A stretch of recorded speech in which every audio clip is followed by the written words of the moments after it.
नमस्कार, times of Swaraj में आप सबों का स्वागत है। मैं हूं संतोष सिंह और आज हम टाइम्स ऑफ स्वराज में चर्चा करने जा रहे हैं कि बिहार सरकार ने जिस अधिकारियों को तमिलनाडु भेजा था उसने अपनी रिपोर्ट अपर मुख्य सचिव एस सिद्धार्थ को सौंप दिया है। कुछ बातें जो नीतिगत बातें हैं उस पर सहमति बन गई है, जिसको लेकर मैंने खबर चलाई थी कि मध्याह्न भोजन अब स्कूल से बाहर कर दिया जाएगा। मतलब अब स्कूल का कोई इन्वॉल्वमेंट नहीं रहेगा मध्याह्न भोजन के लिए। अब मध्याह्न भोजन पूरी तौर पर समाज कल्याण विभाग के जिम्मे रहेगा और उसको लेकर कार्य रूप तैयार करने का निर्देश मुख्यमंत्री सचिवालय के द्वारा समाज कल्याण विभाग को दिया गया है। और अन्य रिपोर्ट पर भी सरकार एक जल्द ही कमेटी बनाने जा रही है। जो तमिलनाडु में जो शिक्षा में जो बड़ा सुधार हुआ, उस सुधार के पीछे क्या वजह रही, क्यों तमिलनाडु आज देश के सबसे बेहतरीन शिक्षा व्यवस्था के रूप में जाना जाता है, क्यों उसने ऐसी क्या अपने शिक्षा के क्षेत्र में ऐसा क्या बदलाव किया कि वहाँ के सरकारी स्कूल में पढ़ने वाले बच्चे आज बहुत ही अच्छे कर रहे हैं। मतलब देश के 1 to 10 इंस्टीट्यूट की बात करें, IIT मद्रास की बात करें, वहाँ के इंजीनियरिंग कॉलेज की बात करें, वहाँ के graduation level post graduation level school की बात करें, स्कूली शिक्षा की बात करें, कोई जोड़ा नहीं है इस देश में कि दूसरे राज्यों इस तरीके का कह सकते हैं कि अपने नेटवर्क तैयार किया शिक्षा के क्षेत्र में। आखिर उन्होंने किया क्या है? जो रिपोर्ट बिहार सरकार को जो टीम गई हुई थी, उन्होंने जो रिपोर्ट सौंपा है, उस रिपोर्ट को अगर आप देखें तो कुछ बातें ऐसी हैं जो बिहार के स्कूलों में भी 100% लागू किया जा सकता है। जैसे तमिलनाडु का हर स्कूल इंटरनेट से जुड़ा हुआ है, सभी स्कूलों में इंटरनेट की फैसिलिटी है, ई लाइब्रेरी की फैसिलिटी है, ई पुस्तक मिलता है वहाँ पे, इस तरीके की फैसिलिटी है। वहाँ किताब और क्या कहते हैं जो टास्क बनाने का प्रोसेस है, बच्चों का सबक बनाने का, वो सारी चीज़ें में बहुत सारी चीज़ें ऑनलाइन हो रही हैं। हर बच्चों के हाथ में टैब और मोबाइल है, जिसके सहारे वो स्कूल में वो पढ़ते हैं। सरकार द्वारा मुहैया कराया जाता है। जो वहाँ के इकोनॉमिक बैकग्राउंड के जो लोग हैं उसको उस तरीके से सरकार मुहैया कराती है। सारा अटेंडेंस से लेके पढ़ाई से लेके बच्चों के गुणवत्तापूर्ण शिक्षा से लेके सारी व्यवस्थाएं ऑनलाइन है। 9 बजे से 4 बजे तक वहाँ स्कूलें चलती हैं। हाँ, शिक्षक के वेतन को लेकर अगर हम बात करें तो वेतन बिहार की तुलना में वहाँ वेतन बहुत बेहतर स्थिति है। लेकिन वहाँ शिक्षक चयन की जो प्रक्रिया है वो प्रक्रिया बिहार से बहुत ही अलग प्रक्रिया है। समझिए कि बहुत ही टफ एग्जाम से वहाँ के शिक्षकों को गुजरना पड़ता है और उसके बाद वो शिक्षक बनते हैं। कई लेवल पे उनका स्क्रीनिंग होता है, उसके बाद वो शिक्षक बनते हैं।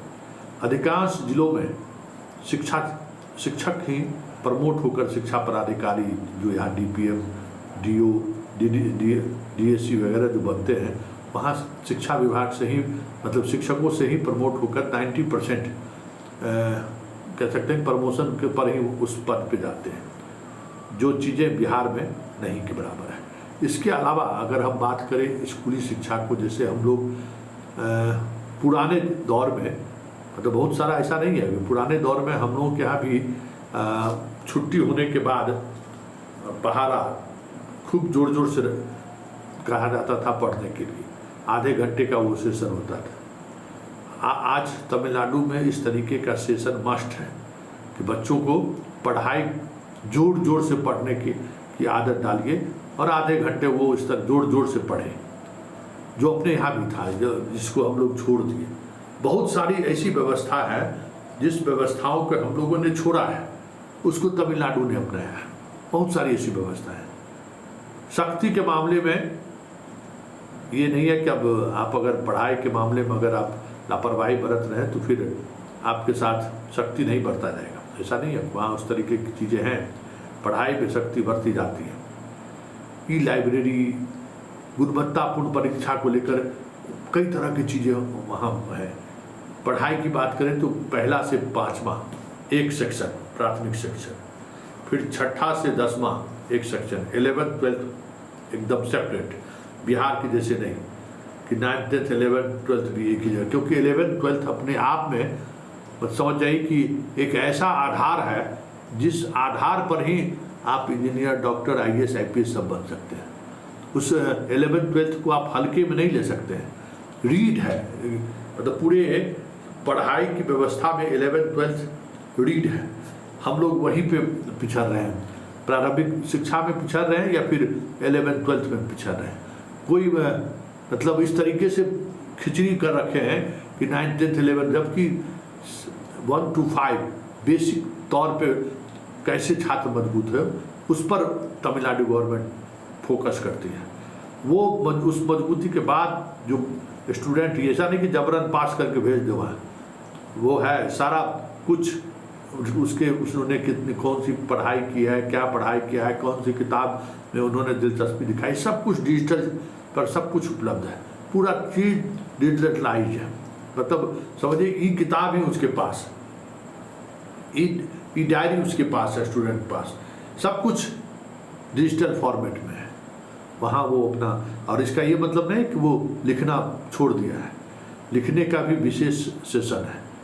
हर सेशन में एक सेशन, हर दिन एक सेशन हाथ से लिखने का सेशन है, वो भी मस्ट है। जैसे पहाड़ा पढ़ना और जुबान से जोर से पढ़ना मस्ट है, उसी तरीके से लिखना भी मस्ट है। ये चीज़ें देखें। और 11th 12th पर सबसे ज़्यादा फोकस जो जिसकी बात करते हैं कि लाख रुपये से ज़्यादा की सैलरी जो वहाँ शिक्षकों की है, वो 11th 12th वाले हैं। और 11th 12th के शिक्षक का मतलब समझ सकते हैं कि IIT लेवल के सिलेबस को आप पढ़ाने की आप में क्षमता हो, तब आप 11th 12th के शिक्षक हो सकते हैं, क्योंकि आधार वही है, वहीं से चीज़ें आगे बढ़ती हैं। तो 11th 12th पर उस तरीके का फोकस है। 6th से लेकर 10th तक एकदम जैसे जैसे आप आगे बढ़ रहे हैं, आपकी पढ़ाई की मूल्यांकन होगी। आप कमज़ोर हैं तो थोड़ा आपको, जो यहाँ पे सक्षमता वाले को लेकर बड़ा हंगामा हुआ था ना, मिशन दक्ष को लेकर, मिशन दक्ष वहाँ भी है, और वहाँ भी हर स्टूडेंट का क्या परफॉर्मेंस है वो डिजिटलाइज सिस्टम में उस चीज़ों को देखा जाता है। हालांकि वो सारी चीज़ें बिहार में पहुँचने में पता नहीं कितना बरस लगेगा, लेकिन चलिए, सरकार ने एक कमेटी बनाने की घोषणा की है, जो कमेटी तमिलनाडु के शिक्षा व्यवस्था के तमाम पहलुओं पर अध्ययन करके सरकार की रिपोर्ट सौंपेगी। और सरकार की मंशा है कि जल्द से जल्द ये व्यवस्था बिहार में भी लागू हो।